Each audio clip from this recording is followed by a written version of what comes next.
여러분은 용산하면 뭐가 제일 먼저 떠오르십니까? 미군 부대, 용산역, 대통령실? 앞으로 5년 뒤 여러분은 용산하면 이 가장 먼저 떠오를 겁니다.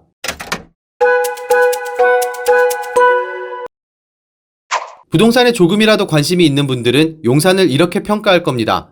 호재가 많아도 너무 많다. 현재 용산 일대에는 서울의 랜드마크로 개발할 국제업무지구 개발사업, 용산공원 조성, 한남 뉴타운지구 재개발, 용산 신사 신분당선 연장, 수도권 광역급행철도 GTX A, B 노선 신설 등 개발 사업이 한창 진행 중인데요.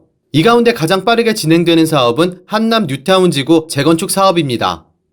한강과 남산을 동시에 조망할 수 있는 서울 강북의 노른자 땅이 대단지 아파트로 재탄생하게 되는데요.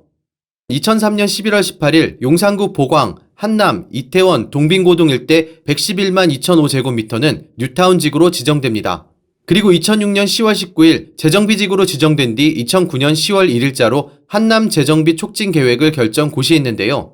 한남 뉴타운지구는 서울 도심 재개발 사업 중 가장 큰 규모로 5개 구역으로 나누어 추진되다 지난 2017년 주민 반대로 1구역은 지구 지정이 해제됐고 개발 추진 20년 만인 지난해 10월 30일 드디어 한남 3구역 주민 이주를 시작으로 한남 뉴타운지구 재개발에 속도가 붙었습니다. 한남 3구역은 2012년 9월 조합 설립 후 2019년 3월 사업 시행 계획이 인가됐고 2020년 6월 현대건설을 시공자로 최종 선정해 2022년 7월 임시총회에서 관리처분 계획을 수립했는데요. 위치는 한남동 686번지 일대로 한남 뉴타운지구 중 가장 넓은 38만 6,395제곱미터 면적에 사업비 3조 원의 한강 조망이 가능한 지하 6층, 지상 22층 아파트 197개 동 5,816가구가 들어설 예정입니다. 이곳에 청약을 기다리는 분들이 가장 궁금해하는 분양 가구는 5,816가구 중 4,940가구이며 나머지 876가구는 임대주택으로 공급될 예정입니다.